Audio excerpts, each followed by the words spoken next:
Grammar lesson question tags. Questions tags are short questions at the end of statements.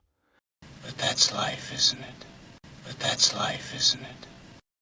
They are mainly used in speech when we want to confirm that something is true or not, or to encourage a reply from the person we are speaking to.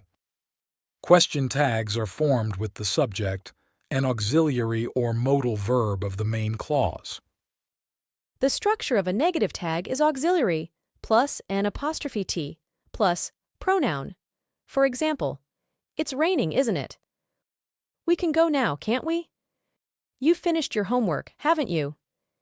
In simple tenses, we use the auxiliary verb do. For example, he works at the hospital, doesn't he? You came home late, didn't you?